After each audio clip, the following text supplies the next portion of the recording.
Hello, everyone, and welcome to WTTW's Latino Voices Community Conversation. Thank you for joining us. My name is Tim Russell, Vice President, Community Engagement and Diversity, Equity, and Inclusion for WTTW WFMT, and welcome to today's conversation. WTTW is committed to producing and presenting trusted best-in-class content fueled by distinctly Chicago sensibility.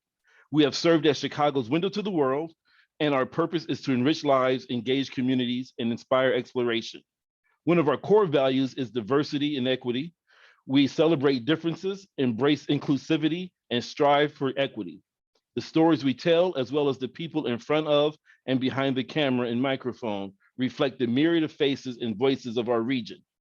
Tonight, I am excited to welcome our special guest host, Araceli Gómez-Aldana, Araceli from the reporter and host at WBEZ Chicago. You can listen to Araceli on 91.5 WBEZ during NPR Weekend Edition on Saturday from 7 a.m. to 10 a.m. and on Sundays from 8 a.m. to 11 a.m. Today's conversation shines a light on Latinx LGBTQ+ history in Chicago and beyond, the power they hold while still overcoming adversities specific to them. Specifically, the panel will recall individuals who have led the way for change and highlight trailblazers and community leaders making an impact today. Support for Chicago Tonight Latino Voices is provided by Allstate, CIBC, the Chicago Community Trust, and Eon Clinic. Additional support is provided by Abe and Ida Cooper Foundation, Lloyd A. Fry Foundation, and Judy and John McCarter.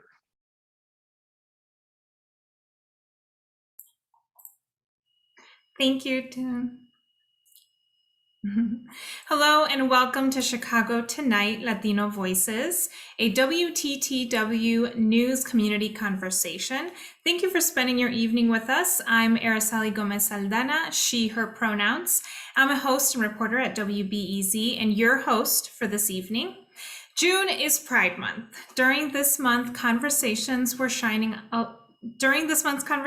shining a light on Latinx LGBTQ history in Chicago and beyond. We'll reflect on progress and the change makers who made it happen and adversity that continues today.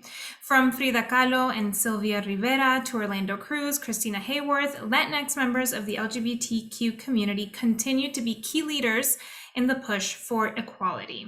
You're all in listen-only mode, but that doesn't mean you can't be a part of the conversation. We want to hear from you. We want you to participate. So please chime in on the chat function with your questions and comments, and I'll be sure to share them with our guests. And I'm very excited to introduce our guests today and our panel and thank them for taking the time to be here. We know it's very busy this summer. So first, I'd like to introduce Antonio Santos, co-founder and director of the Gage Park Latinx Council.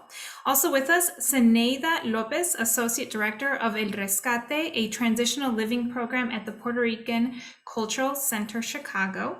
Maya Lozano, Chicago board member of the National TransLatin Coalition, and Julio Rodriguez, co-founder and board president of the Association of Latinix Motivating Action.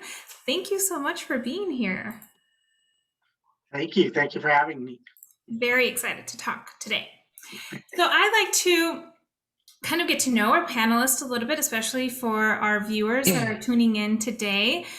We can look back at history. I mean, it's been 52 years since the Stonewall Rebellion, and before 1969 and after, many have paved the way for the LGBTQ community.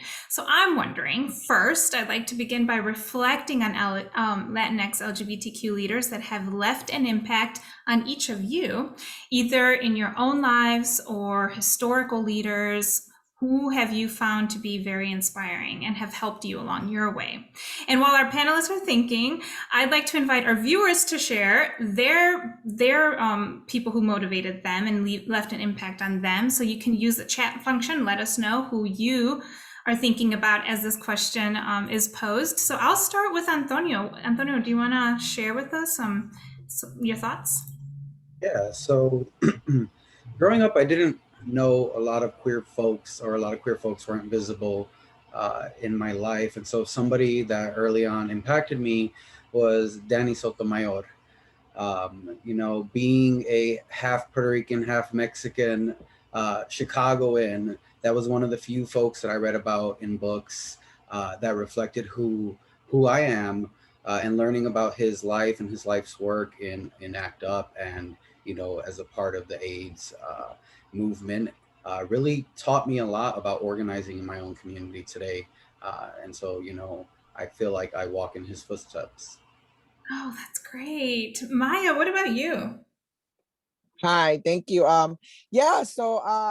I became a board member of the National TransLatin Coalition back in 2013, where I had also the privilege to meet, to work with the Puerto Rican Culture Center, where they gave me the tools for me to learn more about my trans community. When I started working with the Puerto Rican Culture Center, I found that I learned more about my community, and Bambi Salcedo, which is the CEO of the National TransLatin Coalition, I had a conference here, and I went to it because of part of my job, and I learned from it, and basically Maritza Vidal was one of the first members of the TransLatin Coalition here in Chicago, and both of them taught me everything, taught me how to fight for my community, how to stand up for my rights, and I had more, Sylvia Rivera, obviously, Marsha P. Johnson.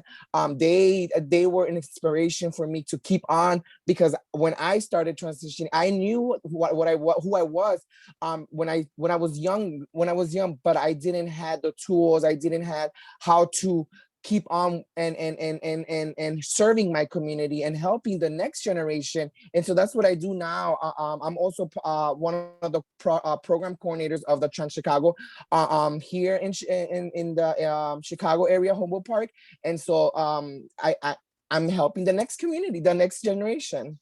Yeah, I like it when you're like forced to do something, but then something good comes out of it. Like you learned so much. You're like, I have to go to work, but you learned, you got in there. That's great. Exactly. So Zenaida, what about you?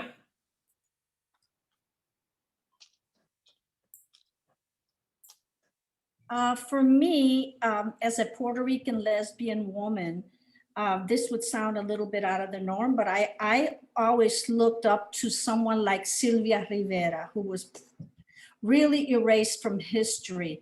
And everything that she held on to, her fears, her thoughts, her marginalization and everything, it reflects exactly to the residents that I house here at El Rescate. And the strength that I get, I mean, she was a woman that was so powerful at her time. And I lived during that time. I was, you know, I'm 70 years old. So I am able to remember and be part of that time where you couldn't be gay.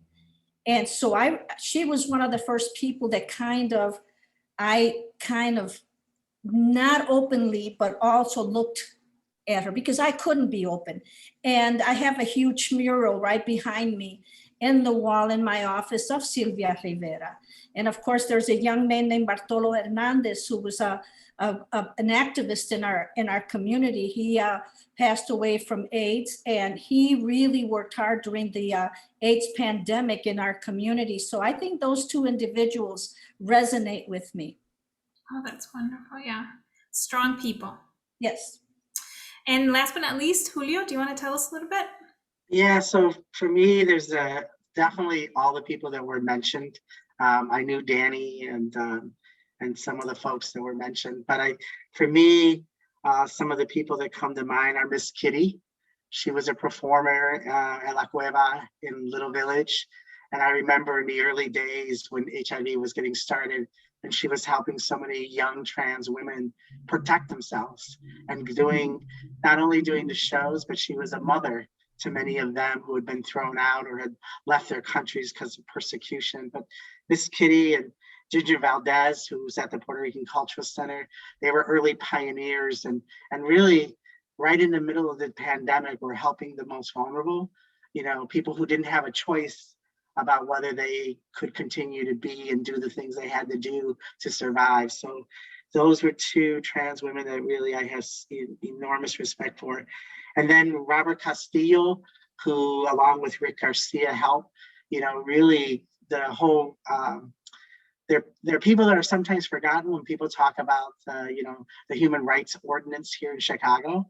And people forget that there were Latinos who were involved in that and that they led the way, they took risk. And so to me, and then there's people who were the silent heroes. My friend and co-founder of Alma, we started Alma in 1989. And I remember I was like Antonio, I barely had any role models, and me and, 4 other Latino men who were gay, decided to step out of the shadows and stuff. And my friend Roman Bambrostro, he was, out there early on visiting people who were homebound and whose parents had abandoned them, and bringing them dinners and making sure they were okay.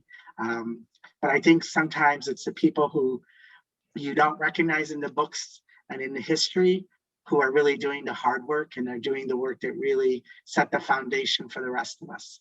Yeah, a lot of strong people. And like you mentioned, Julio, people that we may not know about because, their stories aren't always told, or certain stories get told, other stories don't get told. Thank you for sharing all of that. I love hearing what people, what brings them strength. And really, we're here, it's June. And as we mentioned, it's Pride Month. And today, we think parade. I think the rainbow. I think a lot of products and corporations, you look everywhere and people are really celebrating Pride. But we know that this wasn't always the case. And we know that it actually started more as a protest. So I'd like to pose a question. What does Pride Month mean to each of you? Now, looking back, in the future? And I think, Zenaida, you have the longest resume, so I think I want to start with you.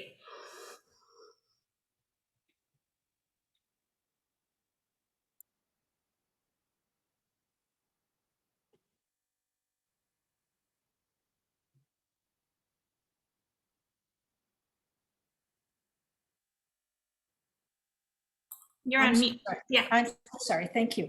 Well, I'm sorry. Pride Month to me means that it gives me the opportunity in June to really reflect and look back at those years when I was invisible. I was invisible for a very, very long time. I lived the life of someone that couldn't be who she was. I had to pretend somebody that I was not. And it was a very difficult life. Because your life was in danger, your whole, everything about you was in danger. And I never saw anyone that looked like me or acted like me during that time to affirm my existence. And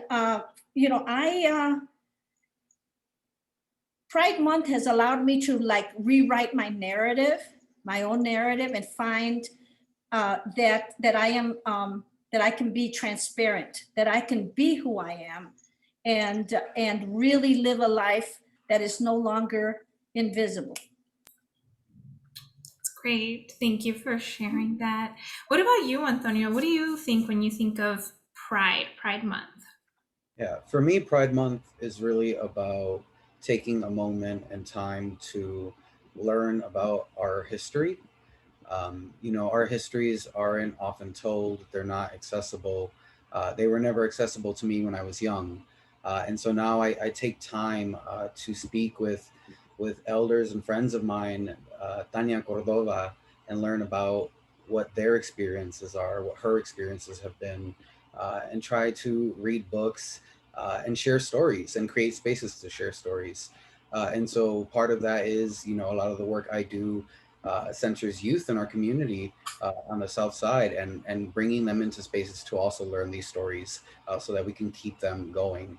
Because ultimately, I think that without the hard work of all of these people, we wouldn't be able to live the way we do. And I hear what you're saying. I feel very privileged to be able to be who I am at a young age, because other folks fought so hard for that privilege. Yeah. What about you, Julio? Yeah, I guess for me, it's sort of, I remember the first parade that I marched in with Alma and realizing as I grew up in Lakeview, which, is sort of what people sort of coin as one of the first sort of gay communities in the city of Chicago. And, it was a Puerto Rican community before it was the gay community.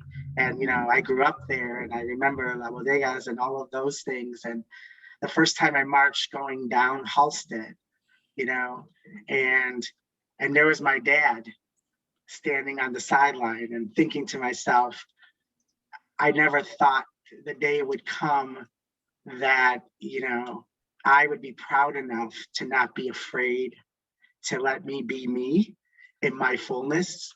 And to know that the community that I was born and raised in was now the community that I would embrace again, but through another lens. And I thought that was very powerful for me. So, every time I'm in it, I think to myself, it's a statement of not just our visibility, but of the power that we have with every time we tell our stories. I think, as Antonio said, I think that's why it's so important for young people to understand that it was a journey to get here, that it didn't just happen. It's, sometimes I think people oversimplify, the struggle that our community has had on many fronts, but this one in particular. So that's what Pride means to me. It's about a struggle and an embracement of our full selves. So, and was it, comparing the parade now to the one you first marched, was there a big difference there? Oh yeah. First of all, I walked almost 3 miles for that parade and mostly dancing. So try dancing for almost 6 hours. Believe me, I was so tired of cumbia salsa. I was, but I think that and actually what I do miss is the grassroots part of what was the parade. I think now it's small organizations can't compete with the commercialization of the parade. And I think, and so I think that's something that I'm glad young people are taking back and trying to figure out what was the purpose of the parade in the first place. That it wasn't about just selling product. So, I'm encouraged by some of the things I'm seeing. Great. And what about you, Maya? What do you think when you think about Pride Month? Yeah, Julio hit the spot. It's Pride for me is like, obviously I celebrate my life, who I am, every year, every month. I celebrate who I am because that's what I'm teaching myself and helping the community and to be visible. Yes, there's a lot of youth that are still struggling to come out and don't have the support of their family. I always say, if the family doesn't support you, what makes you think society is going to support you? First has to come within family, and then society is going to know that we're out there still. So like Julio said, embracing yourself even during Pride Month. Yes, that's exactly what we have to bring out more, embracing who you are, who love yourself more, live your life because you only have one life. And now, like Julio said, back in the day, it wasn't how it is now. And now we're taking over. We're going to be out there and telling people it's okay. You're going to have your time to come out. It takes time for you to come out, but embrace who you are. Yeah. And that makes me think of something, the past year, we were talking about COVID earlier and the pandemic, and it's been difficult and isolating for people and really just a lot of time to think, right? But especially I think about LGBTQ, the community and youth in particular, who, maybe they had to spend time at home more. Maybe it wasn't always welcoming, away from their community that they get their strength from or they can identify with. And I'm thinking about the youth. Zenaida, how was the COVID pandemic and the impact on the youth that you serve?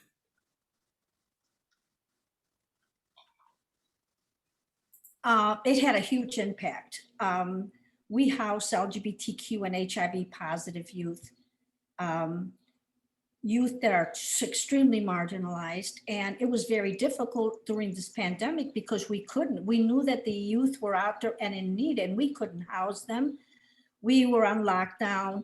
We knew of the stress and the isolation and the discomfort that they were feeling. And there was really nothing. And the hardest part for me was not being able, that's my job. That's what I do for a living, is be able to connect with the youth and provide them a space where they feel safe, when they can be themselves and not be in any situation, not to face the unreality of, or the reality of what I went through. So it was a very difficult time, and it was a very difficult time for our program. Maya, what about you? The community that you're involved in, what did you see during the pandemic and that you'd like to share? Mute.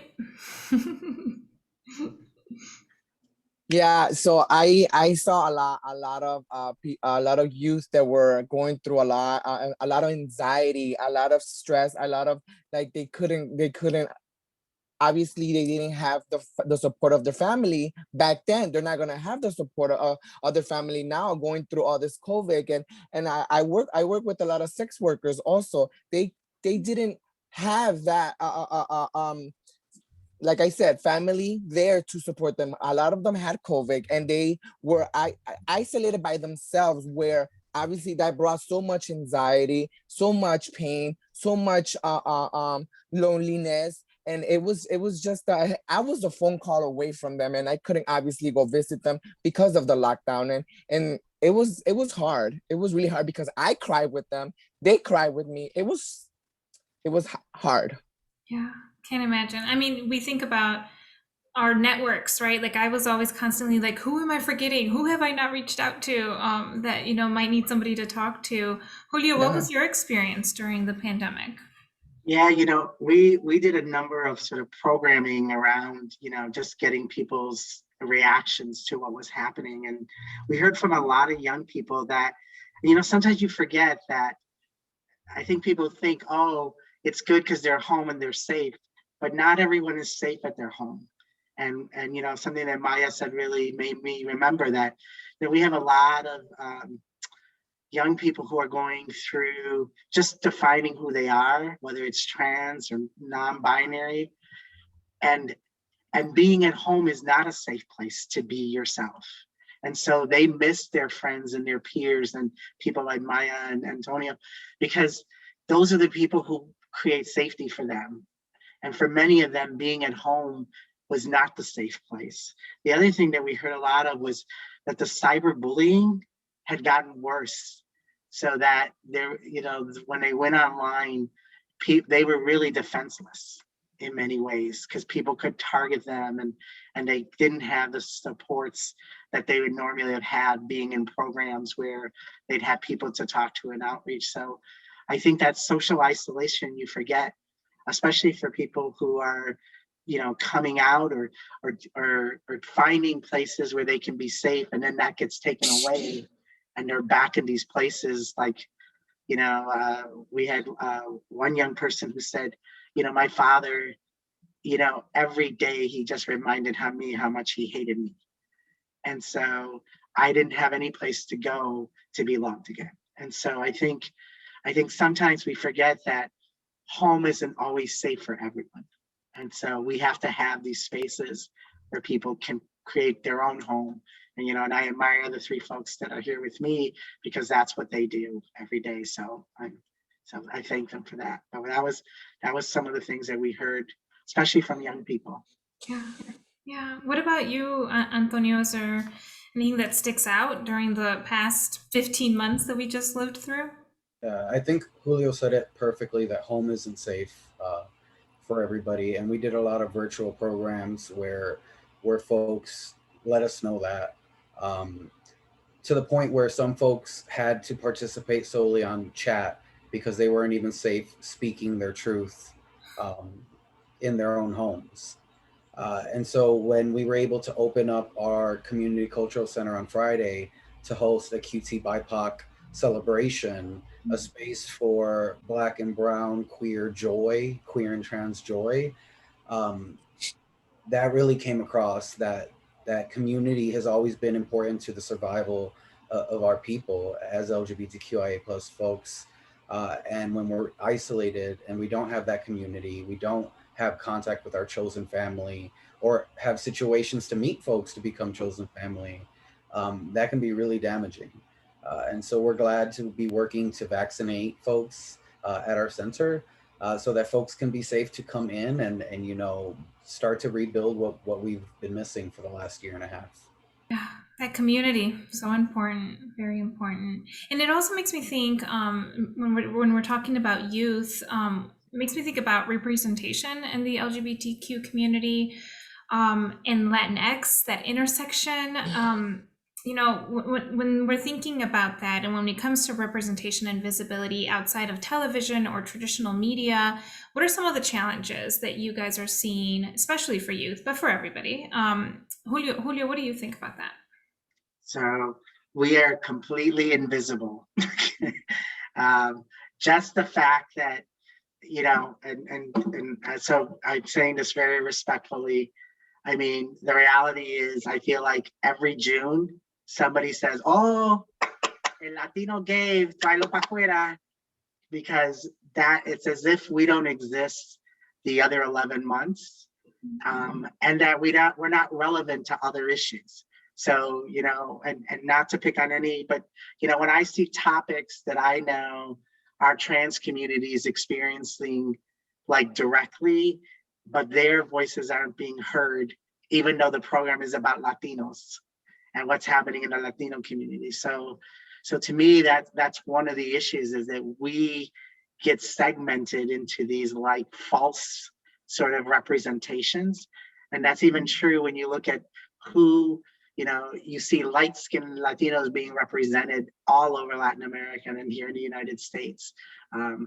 You know, we've never confronted the issue of language in the media, and whose language is first and dominant. And so to me, it's about not only representation and visibility, but it's also about relevance to the larger world, that being LGBTQ plus doesn't mean that we don't exist beyond this month and beyond the issues of AIDS. And you know, we're not a deficit culture, but it seems whenever we talk about our community, especially in the context of the LGBTQ, it's always with this sense of overcoming.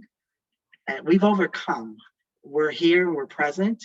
And so for me, it's about celebrating our fullness and not decompartmentalizing us, because I feel like that happens a lot. So, and I'm sure I'd love to hear what other folks on the. Yeah, I'd love to hear from Maya on that, because I think, I mean, you brought a lot of good points. Well, Maya, what do you think about representation and visibility and just really the Latinx community and LGBTQ community intersecting? Yeah, no, I agree with Julio. Julio hit the nail. He hit it like we're not only in the month of June. We're all over the whole year round. We're out there. I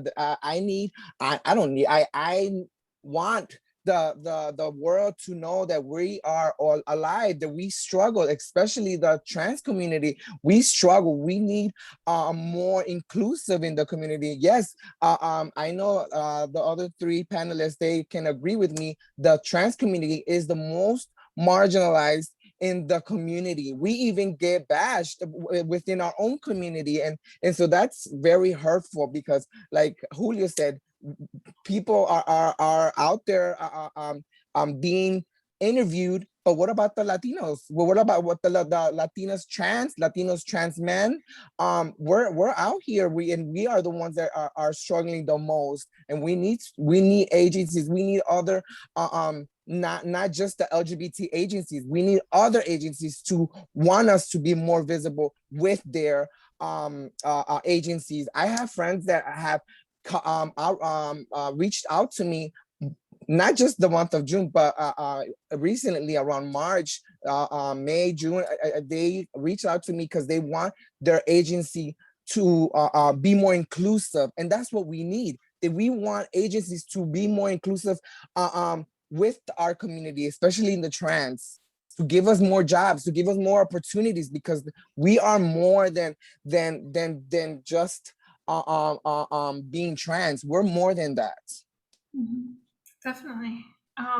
Antonio, is there anything that you think that you would like to say about us? I know they did a great job talking about it. I think that Julio and Maya, hit everything that needs to be said. It's always a matter of who's being shown, and the reality is that Latinos are not a monolith, and neither are LGBTQIA plus folks. We have so much diversity within each of those identities that unless there are thousands of folks' voices being heard and stories being told, like, we're not doing a good enough job.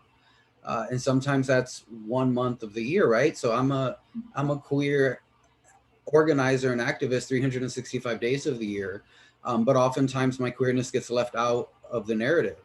And so when folks are telling stories about how we've been feeding folks for 2 years out of our center, they're not talking about how it's queer folks feeding folks. We're not serving only the queer community, we're serving the entire community of Gage Park. And so, for me, it's important for folks to also see us when we are thriving and, doing things for the community and not just showing up for trauma. And so often the media benefits from the traumas that Latinos and LGBTQ plus people face. Unfortunately. Zenaida, I'll give you the last word on this topic. I like to be able to add on, but it was everything that I think was exactly, it was hitting the nail on the head. We've been invisible in mainstream media and Spanish mainstream media. There's nothing there that can reflect who we are and represent who we are as a community.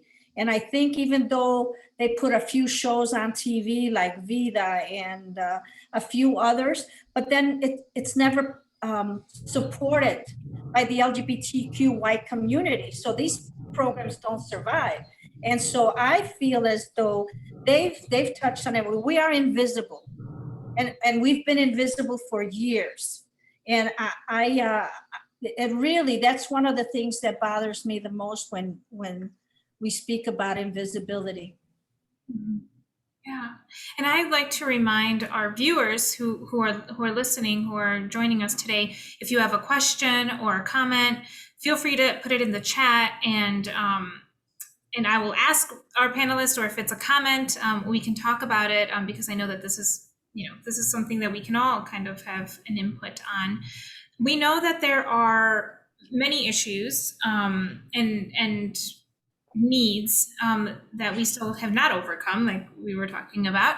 But in particular, I wanted to touch on violence, in particular violence against trans people. Maya, I'd like to know, as someone who doesn't see this every day, who's not entirely in the community every day, what is something that needs to be done, addressed when it comes to violence and transgender people and what their lives are every day? Yeah. Am I on? Yes, I am. So something that I agreed with one of my sisters is also a great activist, Reina Ortiz. She always says that it's our own backyard, our own family members that are killing us. That are killing us because of the transphobia, the homophobia. It's people, society is that's kind of, if there's a heterosexual man that is into a trans woman, and obviously their family members are bashing them, oh, you're gay then. No, why are they're not gay because they like a trans woman? We are women. Trans women are women. And if a heterosexual person likes a trans person, they are heterosexual because that's how they are. Then that's how they are attracted. So their sexuality and their gender is two different things. It's two different things. And like I said, society has made the heterosexual men not come out as being attracted to the trans woman because society is telling them not to, or they're too scared to come to say, oh, I'm in love with a trans woman. My girlfriend is a trans woman. And so that's what it's killing and creating so much violence within our own community. Do you have a sense of you know, how do we make the next step kind of thing? Talking, community, you know, being more vocal and understanding. Understanding, exactly. Understanding, being you don't have to what you call it, you don't have to like us, like it's okay, but you will respect us because we're here living our lives. We don't care about your life. But there's no need for you to not like us. We didn't do anything to, we're just living our lives because we are humans just like everybody else. We have that right to be loved and to love. Mm-hmm. Yeah, is there anything to be said, and I'll turn maybe to Julio, about violence when it comes to the LGBTQ community? We know in a lot of cases, Latinos, Latinx community face lots of issues when it comes to, you know, we just saw the pandemic and how disproportionately we were hit by deaths, and there are other things like that, like violence. And what about LGBTQ community and violence worries you, if anything? Well, I think one that, and to kind of to piggyback a little bit on what Maya said, I think one of the things is that we really have to address the issue of violence in the homes. You know, we did a program for parents of kids, and you know, and one of the things I remember, one of the mothers said, you know, I'm so afraid because my child is I know she's trans and it's happening, but her father gets angrier and angrier with the more they feel empowered. And so she really was grasping for, how do I manage this? So I think part of it is also getting these conversations happening among families and in the home. But that takes community-based organizations that are mainstream organizations not being afraid to have these conversations. And they need to, it's something I think Maya said, is they need to be hiring trans people and making them part of staff and part of the, you know, it's, we don't think about sort of the importance of having people be part of everyday life so that people see them not as this erotic or, you know, unique thing or a threat, but they see them as they see themselves. And I think the more we do to integrate more trans people in everyday life, especially through employment, I mean, we do not provide enough opportunities for trans people to really move into a lot of professions. And I think that's one thing we could do. The other thing with the violence is when I think about the trans woman who was shot, I think 40 times by her boyfriend, or wasn't even her boyfriend, just this guy she was with. But when he realized, just that level of anger tells you how deep rooted the sort of the hate is. And it's hate that's been messaged to him that this is so wrong, that act was so, I mean, to go, and he didn't just do it once, he went back. You know, I think that's the thing that the media doesn't do, is it doesn't talk about what led up to this event and what were the sort of community factors. And one of those is that, my husband worked in the area of domestic violence, and many women said it's because I turn to my sisters and they don't want to talk about it, you know. And so I think part of this is about, you know, us embracing the conversation about violence and how rooted it can be sometimes in our fear of things that are different. And I also think statistically, there's so many undocumented women, trans women and trans men who don't get reported. And so when people say, oh, the numbers of trans Latinos are not as high as other groups, I think it's because we're not being counted. And we're not being counted in many areas. And I think it's different from Mexicanos to Puerto Ricanos to Cuban. I think the issues translate differently. And I think the sense of trying to put us all into one box is really also making us even further invisible. And our issues can't get addressed unless you know what they really are. And so I think, how do we do that? How do we peel the onion so you get the full story? So yeah, a lot of undercounting, a lot of underreporting. Yes, definitely. Antonio, is there anything on this topic that kind of jumped out at you that you'd like to share? Yeah, I think ultimately the thing I keep referring to is erasure, and I think a lot of us are alluding to that. And so, you know, if our communities are not seen, or if folks don't think that we exist within the Latino community, then we're at risk. And also we're a microcosm for the larger community. And so, you know, misogyny and domestic violence and gun violence exists in our communities. And so, you know, of course, trans women as the most marginalized portion of our community get the brunt of that. And I think it's also important to show up for them every day, and see how we support them every day. I love that, Maya, that you brought up Reina. Reina volunteers at our youth events over Christmas. And, you know, it's important for youth to see trans women as their friends so that they stand up and know that they exist and stand up for them and show up for them. And so I think until we all start showing up for them, that of course nothing is going to change. Yeah. And Zenaida, anything you'd like to add before we move on to the next topic?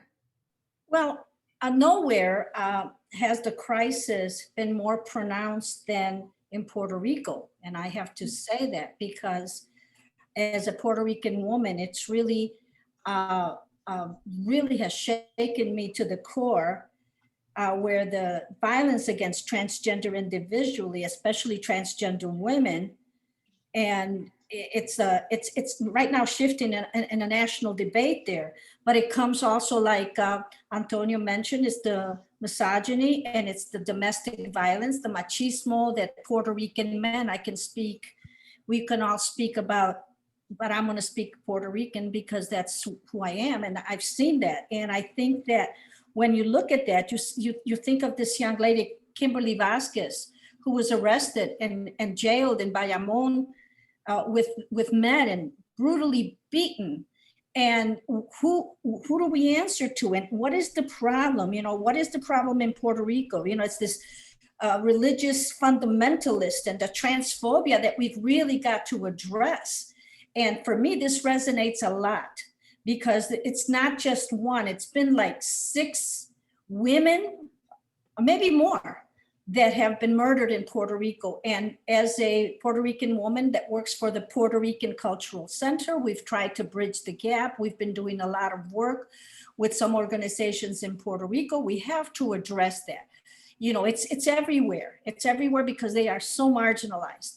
But I mean, tears comes to my eyes when I hear that these individuals are being killed in Puerto Rico at such a high rate. And it shakes to the core.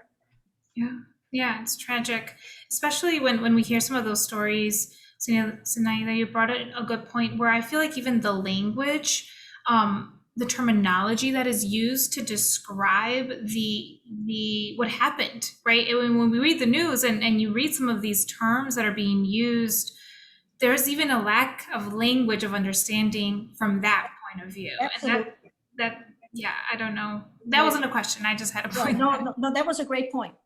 Yeah, definitely. I think a lot of us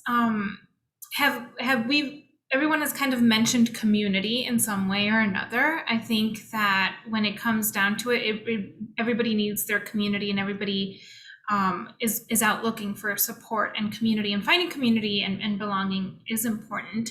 Earlier this month, Chicago Tonight spoke with is it Jolie Holloman? I want to say Jolie Holloman, Senior Director of DEI and Community Programs at Center on Halsted. And we have a little clip of what she said about the intersectional identities. The idea that we hear the word intersectionality over and over and over again, but really being able to bring all different parts of yourself, Black, lesbian, bi, pansexual, all the different parts of yourself to a space, that intersectionality is real, versus just bringing one part and that part be accepted, but you gotta hide everything else. I think we've all kind of, we've all talked around this. Julio, what does it mean to you as you hear those words, to be able to bring your full self to a space? For me, it's about not being afraid of the words that I use, of the gestures I make. It's about not having people try to define who I am by first what they see and then what their perception is of what I should be, whether it's as a gay Latino man or I remember this would have been about 20 years ago, I was in a job interview for the job that I'm in now. And then during the job interview, I remember the person said, "Is there anything you want to tell me?" And I said, "I want to tell you that I'm a gay Latino Puerto Rican activist. And I'm never going to ever take that title off. And so when I'm marching in a parade or when I'm doing the activism that I'm doing, I don't ever want you to say to me, stop. Because if you can't let me be who I am, then I don't belong here." And it took me 30 years to be able to make that statement and know whether I lost a job or not, it didn't matter because I needed to be my full self. And I wasn't going to put being Latino, because being Latino, many times you get asked, especially in your job, "Oh, do you have to be so passionate?" Or does every idea have to? You just seem like you're so committed to it. It's like I'm just articulating my idea. How I present it is your perception. I'm not more passionate than anyone else, but you putting that label, I know, is a way for you to discount what I'm saying. So I think it's about not letting people discount me for all of the things I am. So that's what I mean when I think about bringing my full self to places. So You showed your full deck of cards there. You were like, this is what I have. yes, right. Antonio, what about you when we're talking about bringing your full self to a space? Yeah, I think that statement on intersectionality hit it right in the head. And I think that especially when you're young and you're trying to discover your place or your community, it can be really hard because a lot of times you do have to compromise one aspect of your identity in order to fit into the other. Or this idea of switching all the time, right? And so like how I'm acting in one group versus how I'm acting in front of another group, and finding the confidence to not care and not feel the need to switch for survival, which some folks do, is important. So for me, I've only ever been able to experience that in spaces that I help to co-create for myself in our own communities. And so, when I was young and my first time going to Boys Town, coming from Gage Park, a 92% Mexican community that's working class, and going into a very affluent white neighborhood as a teenager, felt very uncomfortable and unwelcoming. And I think that creating those spaces in our community with our people, queering space, we don't have a lot of spaces on the South and West sides, but any space that we occupy then becomes a queer space. And so, creating that for ourselves has been really helpful for intersectionality. It's interesting. And Maya, what about you when it comes to those words, the clip that we heard?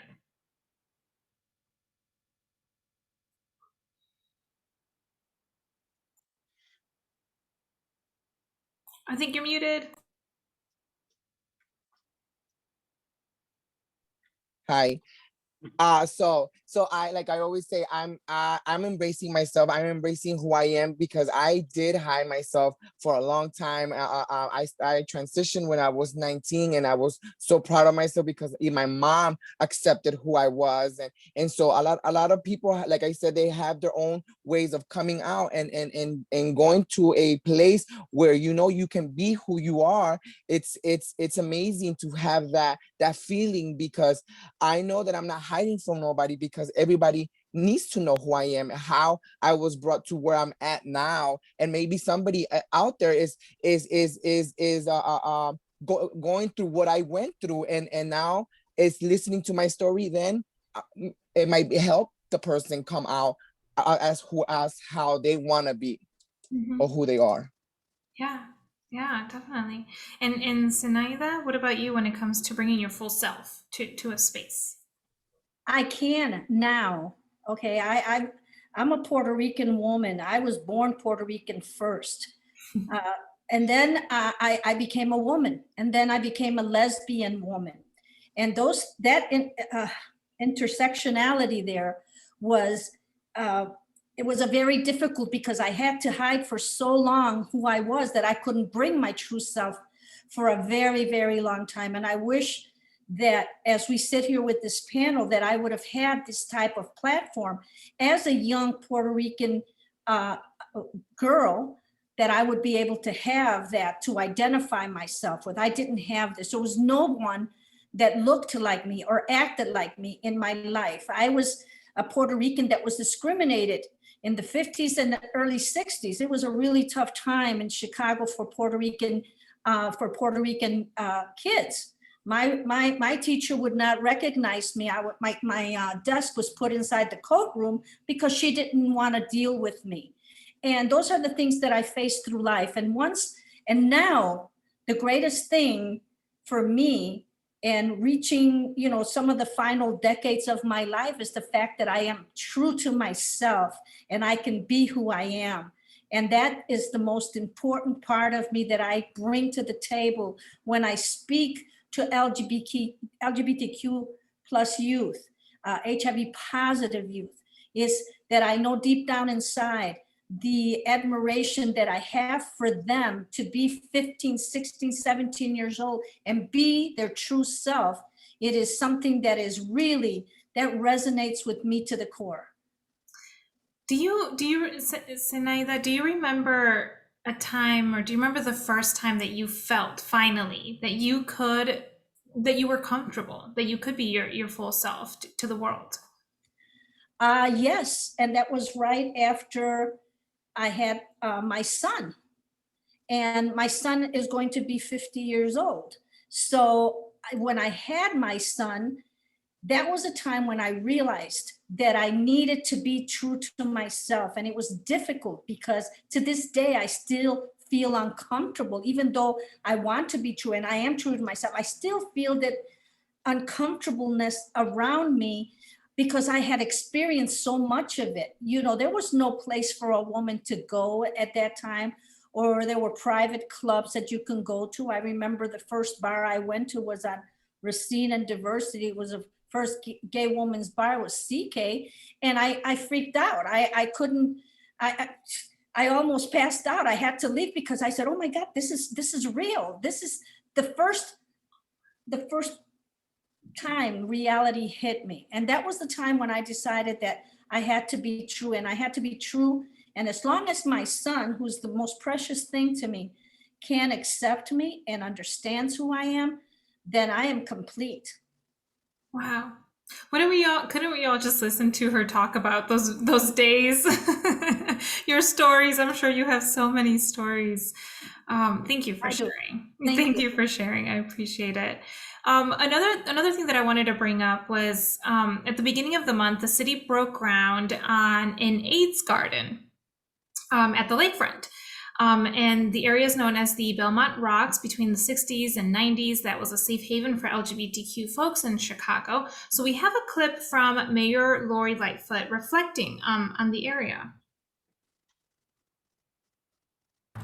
But as I came into my own identity as a lesbian and trying to find my identity in the city, one of the places that I came to and marveled at was this spot. I came here after a Pride March. I didn't know about the Belmont Rocks. And it was at a time where people were celebrating. They were happy. They had been camped out all weekend, as always happened. But I marveled at the number of people that were here, the multiple races that were coming together, but also the couples who were together and were happy. And it made me have confidence that I could actually have a fulfilled life, a life with a partner. Dare I say now, wife.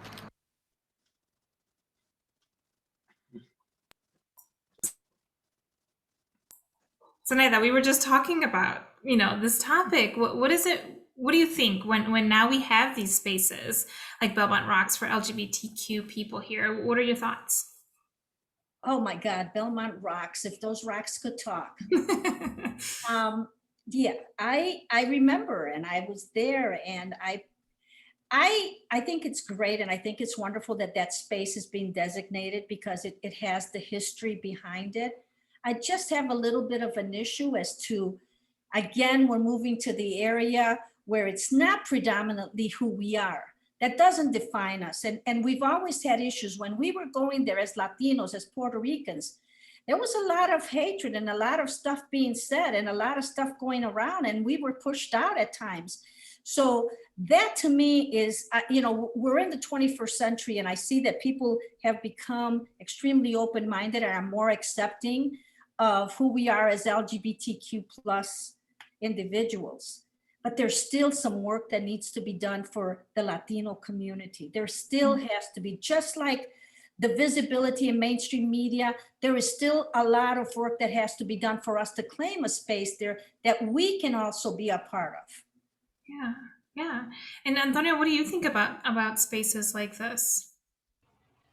Yeah, I think that commemorating our history is an important thing. I think we can all agree about that. And I definitely think that the folks that we lost during the AIDS epidemic need to be memorialized. I do have issue, again, with who has access to that space today. And so we know traditionally it was a space that was ours. But how many of us have access to that space today, especially Black and Latinx folks? I never find myself up in that neighborhood ever. And so, I wonder who gets to enjoy it and who it's meant for. Because when it was our neighborhood, those investments weren't coming from the city. And now that it is a largely white, largely affluent community, these investments are being made. And so while I think it's a nice symbolism, I would love to see a real investment in more of these spaces in our own communities. Yeah, and we are running out of time, unfortunately. This always happens to us. We like to talk. But before we do, there was something that I wanted to mention. And Julio, Alma is about to release a documentary on the impact of COVID-19 on Chicago's LGBTQ community. And I think we can watch a little bit of the trailer to see what that's going to be about. No tenía un plan de cómo tratar a personas con COVID. Pues me recordó en los tiempos cuando el SIDA empezó. Cuando yo salí del closet, la gente moría, los gays moríamos a los 30, 35 años. Director de Nisa, cámara Facebook. ¿No? A ver, ¿qué quieres que te diga? ¿Tu precio?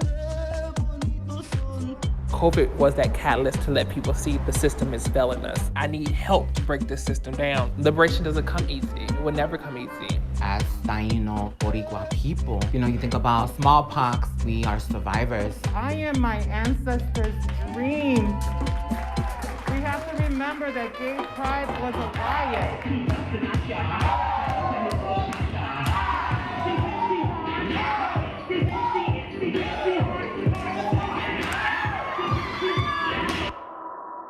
This is what liberation looks like. Coming summer 2021.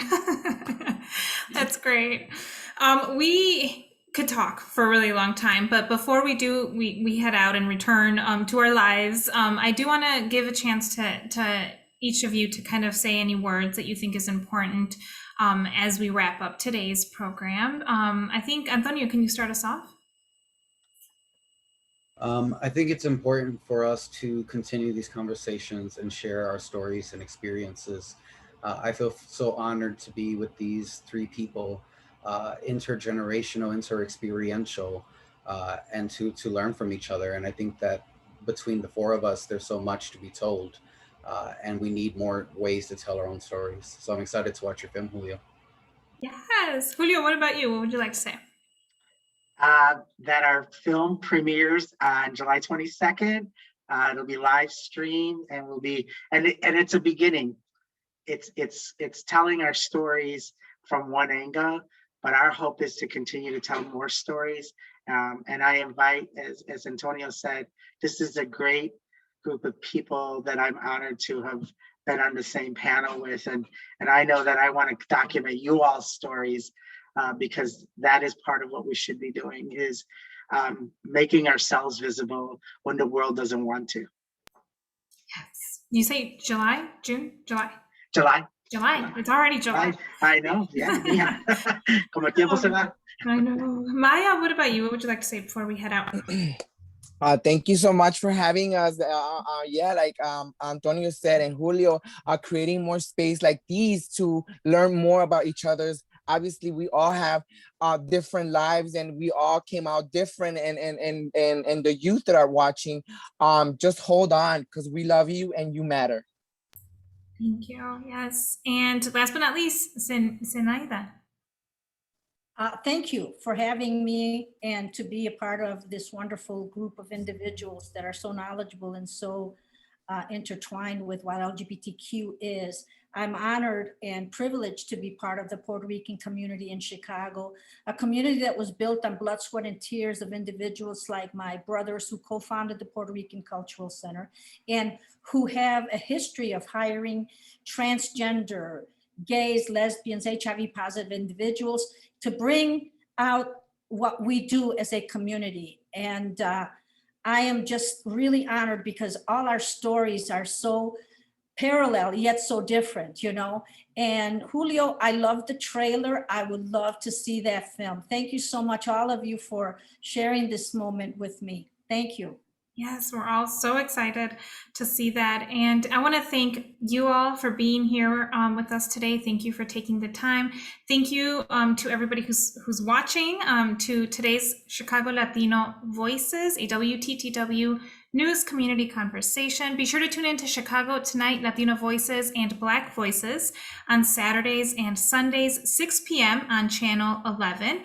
And tune in to hear me on 91.5 FM WBEZ for NPR Weekend Edition on Saturdays from 7 to 10 and on Sundays from 8 to 11. Muchas gracias a todos. And now I'll turn it back to WTTW's Tim Russell.